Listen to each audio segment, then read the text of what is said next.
right. Welcome, everybody. We're just going to give a quick minute to make sure everyone gets connected here, and then we'll get going. Still see a bunch of people coming in. We appreciate you guys being here. Um, Looking forward to this webinar today. All right, we still got some people connecting, looking pretty strong.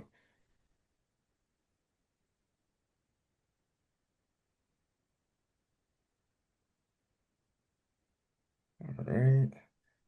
Looks like everyone should be connected, so we'll get going here. Um, my name is Nick Leonardi. I'm with Utility Business Media, and I want to welcome you to today's sponsored webinar with OK Alone. Today we have with us Ryan and Scott, who are both VPs of Sales at OK Alone, as well as Antonio, who's a safety specialist with Hudson Gas and Electric. Today's topic, we are covering field team safety, connected protection for isolated and remote workers. We encourage you to stop by the booth at the upcoming IP Utility Safety Conference and Expo in Glendale, Arizona. This webinar will be recorded and available 24 hours after the webinar concludes, posted on incident-prevention.com. Please ask all questions in the Q&A panel as we go, and we'll answer them at the conclusion of the webinar. And then proof of attendance will be sent from Zoom directly 24 hours after this webinar concludes. And with that, I hand it over to you guys. Thank you for being here. Absolutely. Thank you as well. Thank you all again for being here. We're going to keep this tight, practical, and directly relevant to your world. So let's dive in. All right. I want to start today with a scenario. I want you to sit with it for a moment before we get into anything else. It's Tuesday afternoon. One of your field technicians, someone who has been with you guys for 7 years or so, someone who knows the job better than almost anyone, heads out into a routine job, substation work. He's done it 100 times. Schedule says you should be back at 3:30. 4:15 hits. Someone notices he hasn't checked in. 4:30, text him, call him, no response. 5 hits. Now we're not sure whether to escalate this or wait. 5:45, hey, we just send somebody. Finally, someone drives to the site. Unfortunately, the individual, he's got a medical event. He's been on the ground for almost 2 hours. He survived. But the window between when something went wrong and when your organization knew about it, that window is the entire problem we are here to talk about today. Because that story is not rare. And the organizations that have closed that gap aren't the biggest ones in the industry. They're just the most deliberate. That scenario in some version happens at utility organizations across North America, everywhere and around the world, every week. That gap between when something goes wrong in the field and when the organization knows about it, that gap is the problem we are here to solve today. I'm Scott Whitty with OK Alone. We work with utility organizations, municipalities, and field service companies around the world, and really just focused on to close that gap with a structured lone worker safety workflow. For those of you already running Geotab across your fleet, we integrate directly. So there's no new hardware, no new ecosystem, super simple. More importantly, I'm joined here today by Antonio De Martino. Thank you very much for being here. He is a certified safety professional from Central Hudson who has actually implemented this inside his utility organization.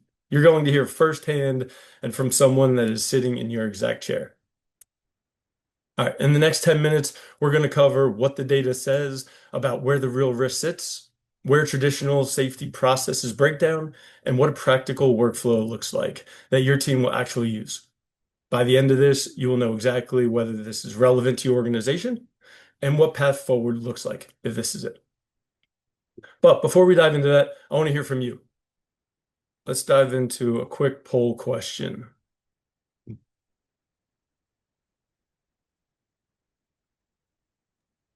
All right, so the question is, what is your biggest challenge when managing worker safety? We'll give you all about 60 seconds or so to answer this poll question.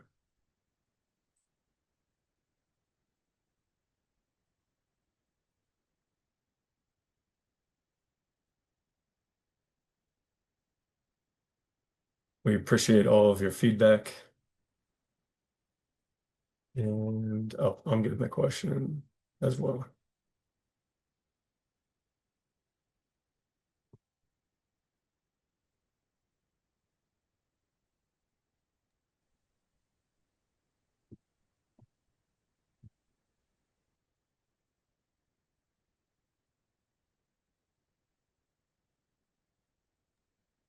All right, you got a couple more seconds if you guys want to get your answers in. Looks about 63% have participated so far, and then we'll share those results with everyone.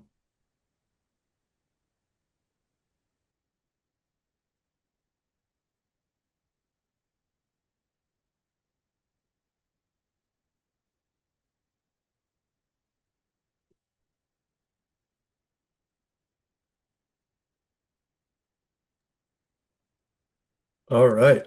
Thank you all for the feedback here. So worker engagement, adoption, and there we go. Ensuring timely response in incidences. Perfect. Appreciate all of that feedback. Visibility and response time is usually one of the keys to we see for success and as a major pay point. All right. That story that I opened up with, a worker alone, no one knowing for 2 hours, that is not an outlier, as I mentioned. The data tells us why. The Bureau of Labor Statistics records over 2.5 million non-fatal workplace injuries and illnesses every year in the US. In the utility sector, injury rates sit consistently above the national average. Field teams are carrying a disproportionate share of that risk. So you guys are a higher risk in that situation. But here's what makes that number worth paying attention to right now specifically. The type of risk has not fundamentally changed. What has changed is how it's being experienced. Engineers are covering large territories, handling a wider range of tasks, and doing more of it alone. One person moving through a remote substation, a roadside job, a customer on-premise location, and a live fault response in a single shift. Four completely different environments, four completely different risk profiles, and in each one, very often, no one close by. Risk has not increased in type, it has increased in concentration at the individual level with less immediate support available when something changes. That is a shift sitting behind every conversation happening in this industry right now, and is exactly what we are here to address today.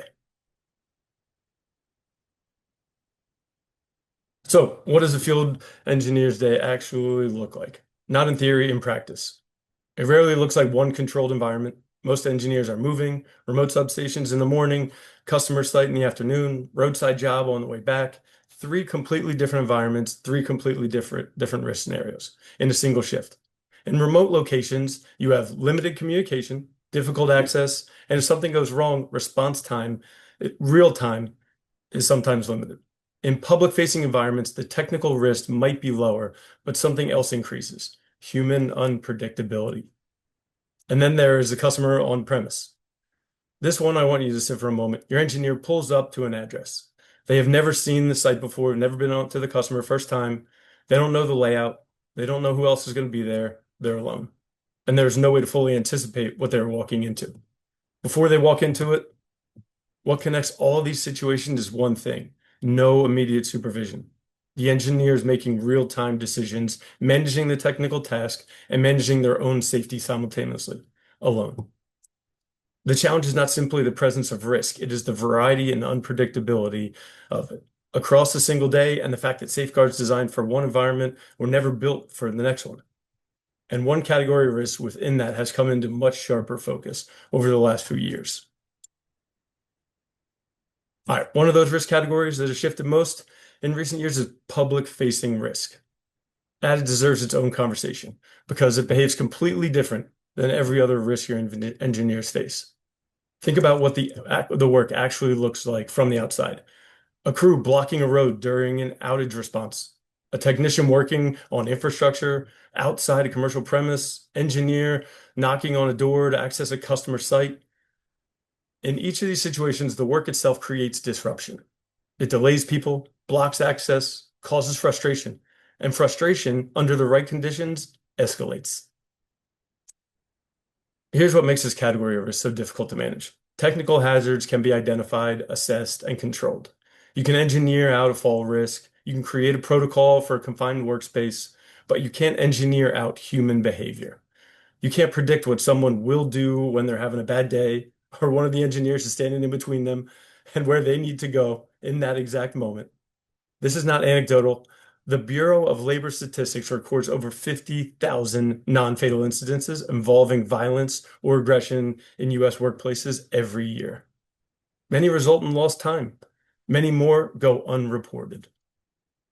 Now, layer alone working on top of that, no colleague to step in, no immediate backup, no one watching. A situation that starts a minor friction can move very quickly. And if there is no reliable way for that engineer to signal that something is changing, your organization finds out after the fact. That is a fundamentally different safety challenge. Not prevention, but making sure your people have a fast, reliable way to raise the alarm the moment something happens before it gets worse.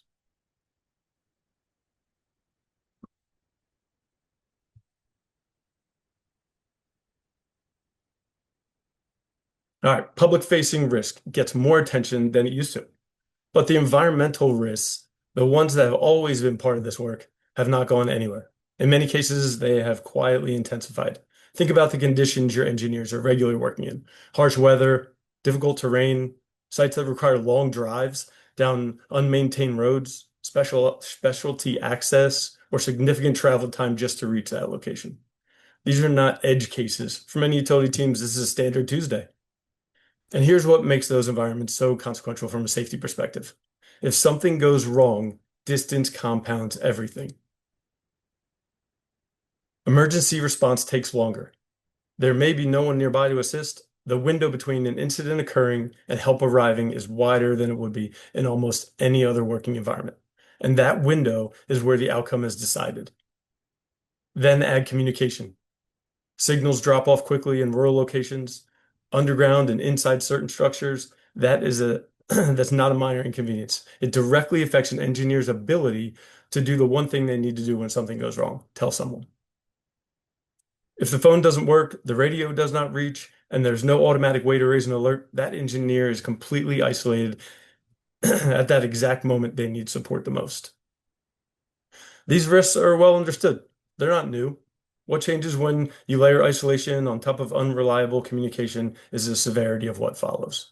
The margin for delayed response becomes very narrow and very unforgiving, which is exactly why, when these conditions are combined with the public-facing pressures we just discussed, the question of what happens when something goes wrong becomes the most important question in the room. All right. So when you bring these together, remote environment, public-facing exposure, a lone worker with no immediate backup, the question that matters most is not just what is the risk. It is what happens when something goes wrong. Because in a lone working situation, the challenge is rarely only the incident itself. It is the gap, the time between when something happens and when anyone in your organization knows about it.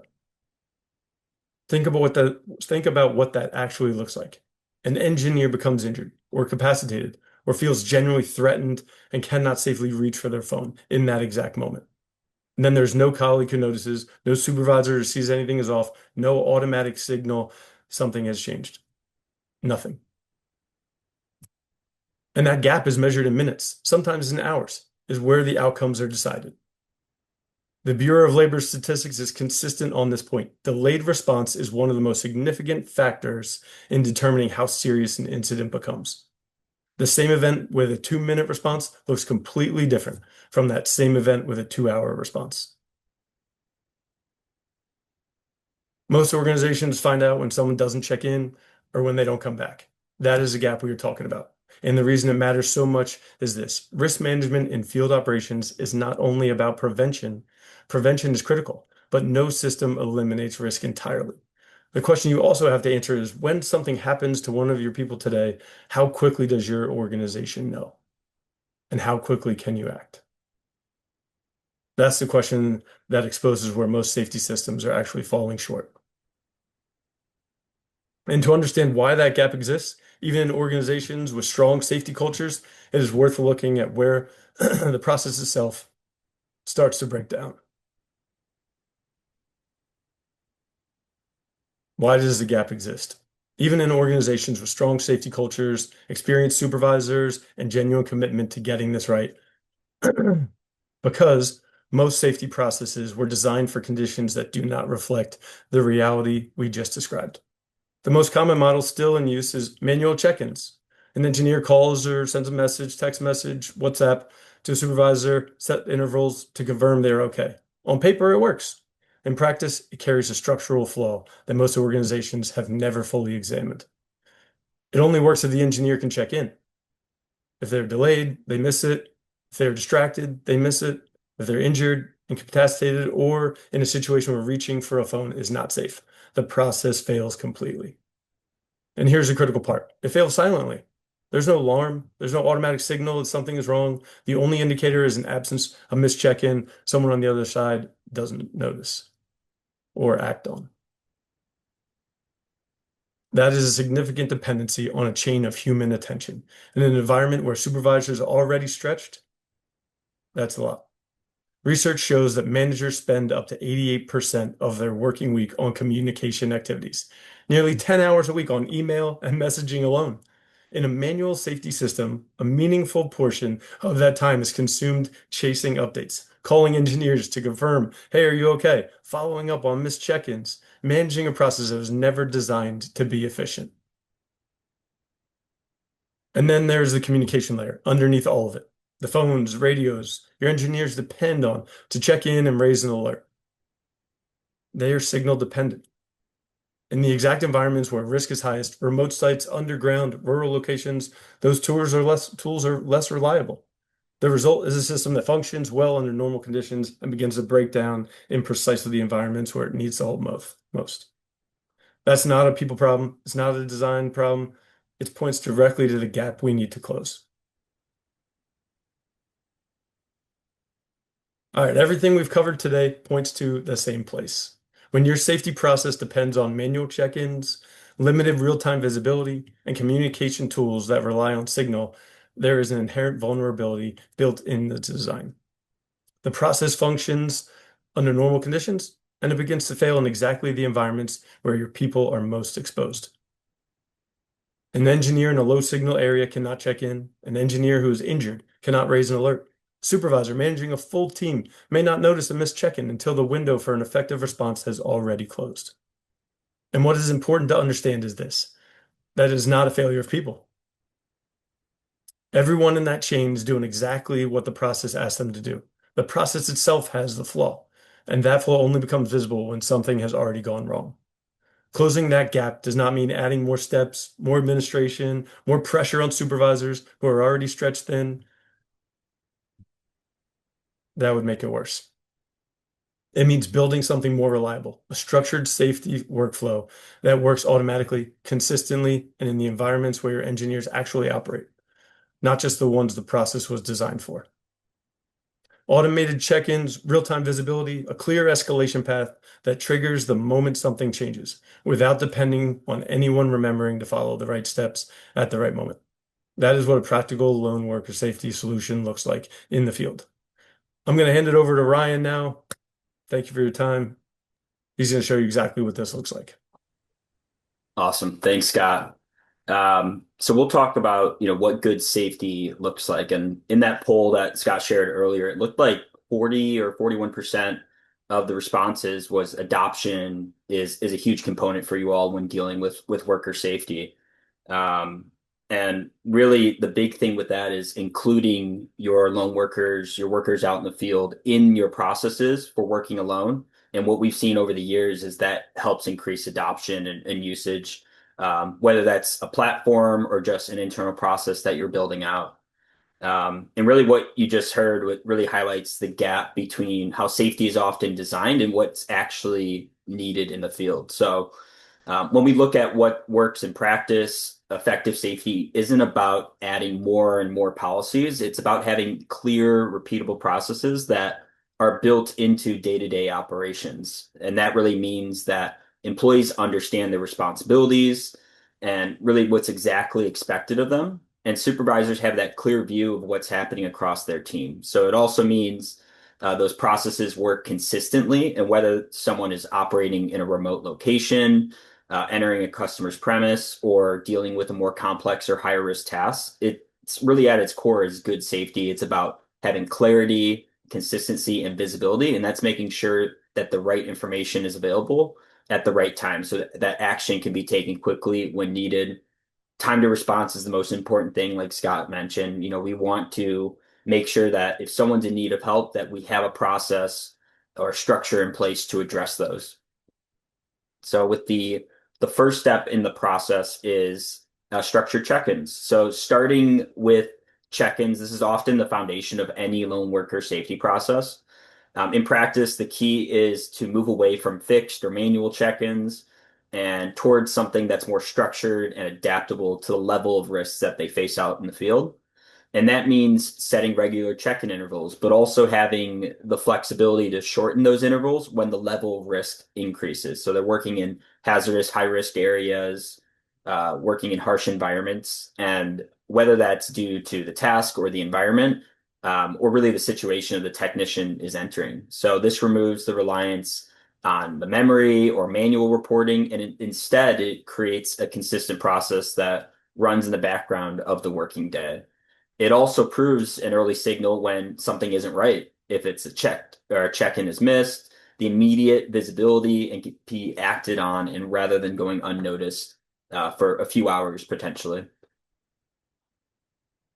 And the second step is having an effective escalation. So once you have structured check-ins in place, the next step is making sure there's a clear and reliable escalation process when something doesn't go to plan. And a missed check-in or a help alert should immediately trigger an escalation sequence, not just a notification, but a defined set of actions.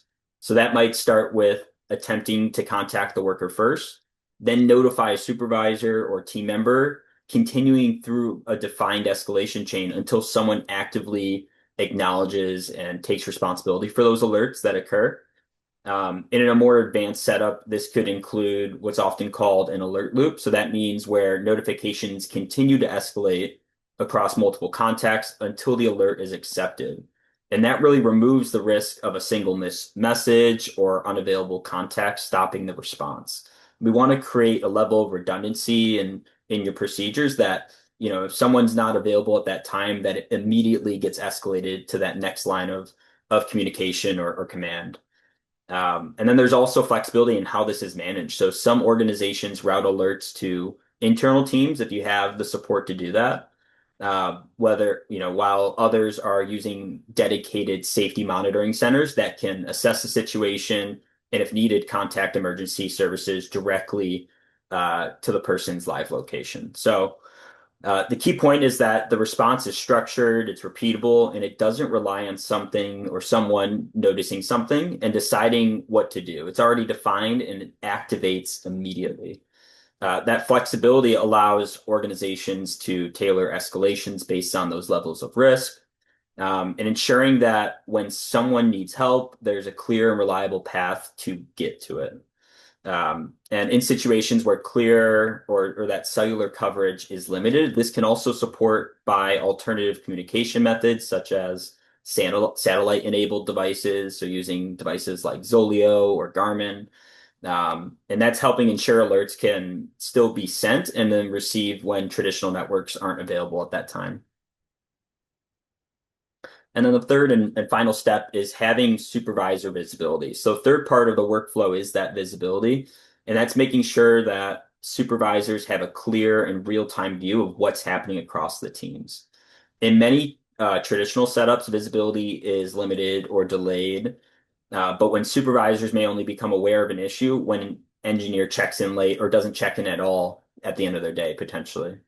A more effective approach is having a live view of the worker's status, their location, and activity throughout the shift. And that allows supervisors to quickly understand, one, who's working, where they are, and whether everything is progressing as expected. Importantly, this isn't something that needs to be actively monitored every minute of the day. The system should really just be running in the background in an ideal world, and that's keeping information up to date. So that's when something changes or attention is needed. The most recent and relevant information is immediately available, so you can act on those alerts or notifications that come through. And this becomes valuable when something does happen. So if a missed check-in occurs or an alert is triggered, supervisors aren't starting from scratch. They already have context around the worker's last known status, location, maybe potentially where they've traveled from. So you have additional context really leading into what may have happened. And then it also supports earlier intervention. So visibility isn't just about responding to incidents, it's about identifying when something doesn't look right and taking action before it escalates. And ultimately, this creates a much more informed and confident response based on real-time insights rather than incomplete information that you might have had previously. Planning for high-risk work. So once the core workflow is in place, the next step is thinking about how it's applied in different situations, particularly higher risk work, which a lot of you on this call and in your workforce, or I assume you do a good amount of high risk work. Not every task carries the same level of risk, so it's important to be able to identify when additional protection is needed. And that could be working in a remote location, entering those customer premises like we talked about, responding to an outage, or carrying out more complex or hazardous work or tasks. And in those situations, the approach can always be adjusted. So this might mean shortening those check-in intervals, increasing that visibility, or ensuring escalation pathways are more immediate. So by shortening those check-in intervals, you know that an action is going to be formed a lot quicker in those high risk or hazardous situations. And the key is that it doesn't rely on ad hoc decision making. It's planned in advance. You know what's happening, and employees know what to expect of them. And then the supervisors also understand how that activity will be monitored. And this really creates a more proactive approach to safety, where the level of protection is aligned to the level of risks that they face, rather than being the same for every situation. We understand people work in different environments, so having some flexibility is essential in building out your procedures. And then in addition to the environmental and task-based risks, public-facing work requires a slightly different kind of preparation. So when engineers are working in public spaces or entering customer premises, they're operating in environments that are less controlled and more unpredictable. The risks in these situations are often behavioral rather than technical risks. So why it's important to build awareness into your processes is employees need to understand the type of situations where risk may increase, whether that's dealing with frustrated customers, working in a busy public area, or responding to time-sensitive issues. It's also important that they have a clear and simple way to raise concerns or request support if a situation starts to change. That could be through check-ins, triggering help alerts, or another escalation route that's easy to access for them in those situations. And in some cases, they may also include more discrete options. So, such as triggering an alert through a gesture like tapping the back of their phone, shaking the device, allowing workers to request help without drawing attention to themselves, especially when you're public facing and you don't want the person that you're dealing with to know that you're in need of distress or help. It's always good to have discrete options really, when facing the public. And then from a planning perspective, these activities should be recognized as higher risk. So that allows the level of monitoring and support to be adjusted accordingly, rather than treating them as the same as a routine task. And this aim isn't to remove these risks entirely. That's not always possible, but it's to make sure crew members are better prepared, better supported, and able to get help quickly if they need it. So when you bring all these elements together, those structured check-ins, clear escalation paths, and real-time visibility, you start to move from a reactive approach to something much more consistent and proactive. Safety really becomes a part of the day-to-day workflow that you've already built out, rather than something that sits alongside it and relies on those manual processes. And that consistency is important. It means the same approach can be applied across different teams, different shifts, environments, and whether someone is working remotely, entering a customer's premise, or carrying out higher risk tasks. It also reduces the reliance on individuals or to remember what to do or recognize when something isn't right. And the process is already in place, so running in the background and ready to respond when needed. So having those high, time to response is important. And the result is really having a safer workforce, more reliable way of working, where staff feel supported, supervisors have better visibility into what their teams are doing, and organizations are better equipped to meet their duty of care. And importantly, it creates a foundation that can adapt to risk changes throughout their day, rather than needing to rethought, what is this new environment they're going into? What's the new situation? And do we have to build out a completely new process? Because it can always be adapted based on that framework. And now let's see how this all works in real world conditions. So I'm going to pass Good this over to. afternoon, good morning. My name is Antonio DiMartino. Like Scott introduced me, I'm the safety specialist here at Central Hudson. Just a little background on me. I've been doing safety for about 11 years now. I started in the construction industry down in New York City, and then I moved upstate to the Hudson Valley, where I joined up with Central Hudson, and I've been working with them for a little while now. So Central Hudson is a utility company. We supply both gas and electric, where we have about 1,300 employees, and 250 to 300 of them work alone either daily or at some frequency throughout the week. And our problem was, well, it's what are the logistics on how do we keep tabs of them? The story that Scott was talking about in the earlier in the slideshow about what happens when someone goes down and then it's, oh no, it's 4:15, where's Joe? That's something that we were really concerned about as we were going through our lone worker program. So we were looking for a good logistical solution, and that's where we came across OK Alone.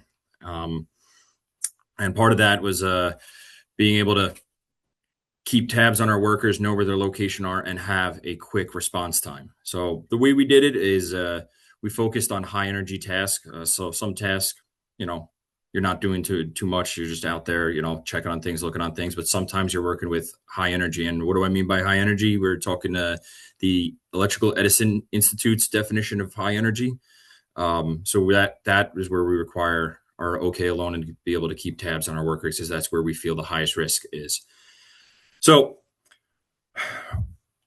our rollout. So I want to talk on this a little bit more because I saw the poll and you guys were talking about engagement and adoption. So I'll speak on that a little bit more, how we pulled that off to get our employees engaged in it, and how we got them to really work with the tool. We did a bit of a slower rollout group by group. We focused on our groups that were their daily task are alone every day, all day, and all their tasks are high energy.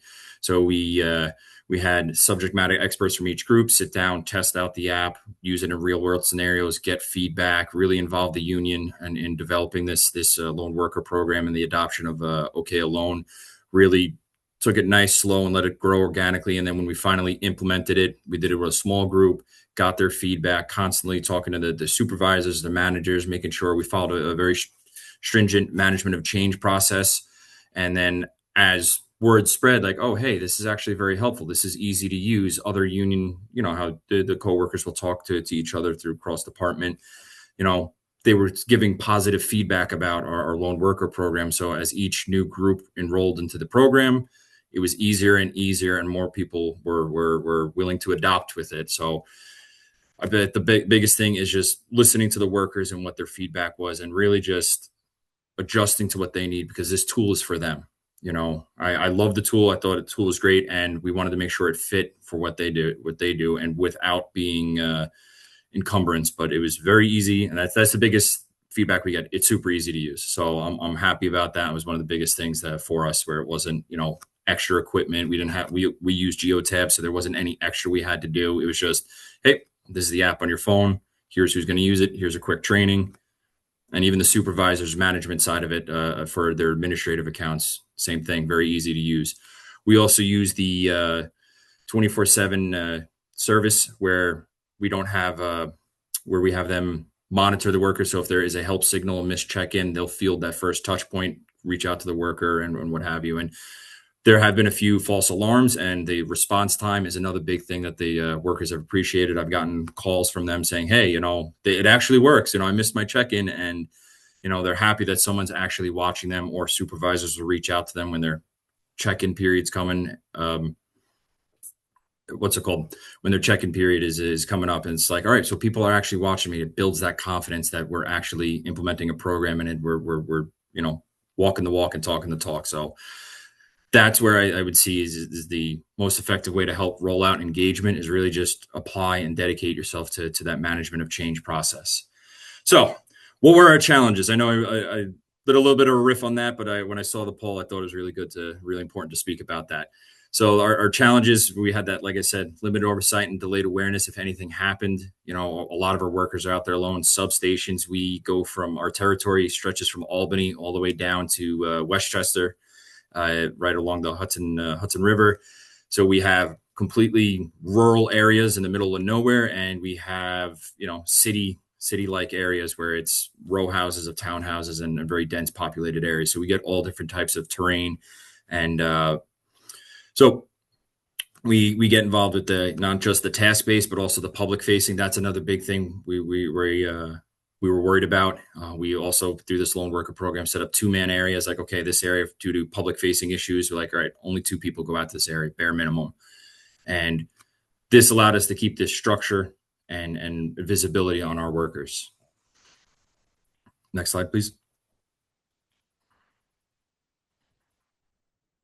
So our outcomes, like I was talking about, the biggest thing was our workers actually appreciated. They felt the confidence in when we were rolling this out and implementing it. And me on the safety side and managers have also given positive feedback like this program, just a lone worker program in general that we needed. And this integrating with our lone worker program was very positive feedback and very, you know, confidence. And that was the best thing. And being able to know where our workers are. And if something were to happen, we would have a quick response time. And that was a big thing. We don't want that situation of it's 4 o'clock, where's Joe? Luckily, we have not had an incident like that. Hopefully we don't, but if we do, I'm confident that we'd be able to do a timely response and be able to know where our workers are and be able to communicate any neat help that they need. So yeah, it was straightforward, and I really am enjoying this. So that's it. Thank you.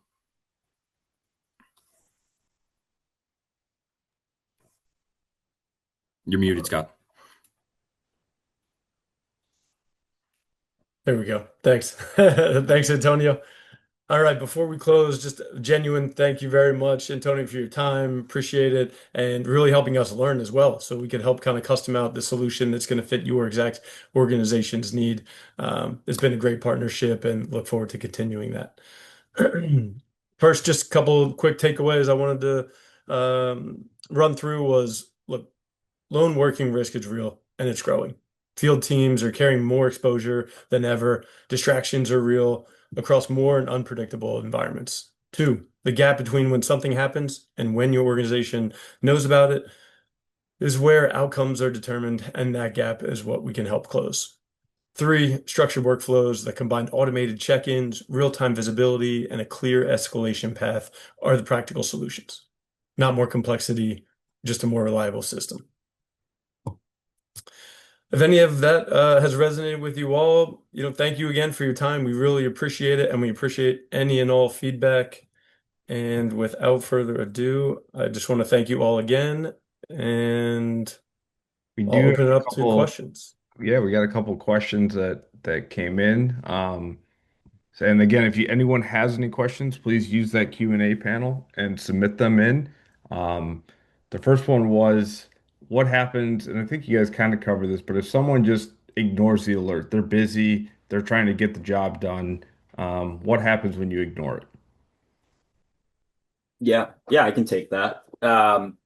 What we do is if they ignore the alert, we build out what we call alert loops. So, someone doesn't respond to it in a timely manner, let's say a minute or 2 minutes, we'll escalate it to that next line of communication or escalation contact. So it's creating a level of redundancy in your procedures that we know people aren't always checking to see what's happening at all times. So you want to make sure you have some different measures of support there. So we recommend, from our standpoint, just having at least 3 levels of escalation in case that first line of communication doesn't respond.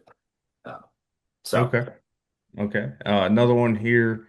Wait, just to clarify on that, Antonio does handle that. So it can be internally handled through your organization if you have a dispatch, or Antonio, you can describe kind of how you guys are. Yeah, so we the way we handle our escalation policy is if someone misses a check-in because they're busy, that 24/7 service is going to field the first call and trying to contact the employee, make sure it's not a false alarm. If they don't reach out and can't get in contact with the employee, they'll call our dispatch center on our emergency line, and then dispatch will take it from there. And that's when we start trying to again contact the employee, just to make sure it's not a false alarm. We'll get their last known location. We get on the radio. We start trying multiple ways to communicate them all simultaneously. We check geotab to see if there's any nearby workers.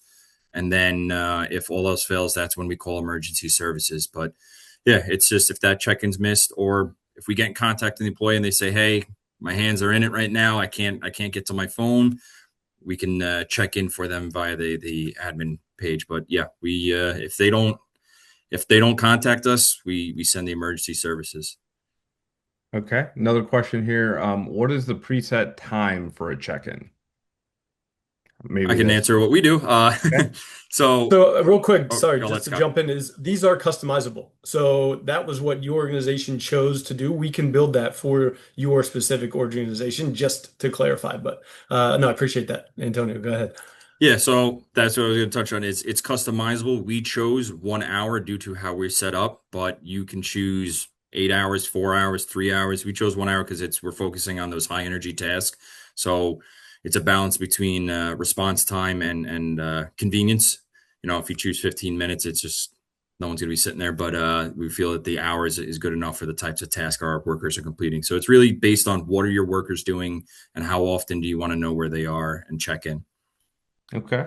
Another question here. How does this work without signal? And I think you guys covered it, but I think, as a lot of the grids kind of remote, how does that function without maybe a clear signal? Yeah.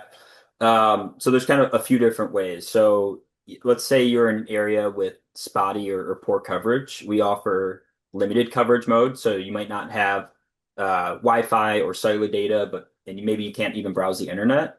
All the alerts and notifications will actually be sent through SMS or an automated phone call. But if you're in an area with zero coverage at all, that's where we pair up our app to devices like Garmin, Zoleo, SpotX, so those premier SATCOM providers. So that gives you that global connectivity, even in those areas where you might not have any cell coverage at all. Okay. Geotab Last, also, I know they're partnered with Starlink, so we're working with them to help build that out into the integration as well. So when they have signal, we'll have signal as well, and we can ah, piggyback off of that. So we have a lot of rural areas that are zero signal here. No one knows.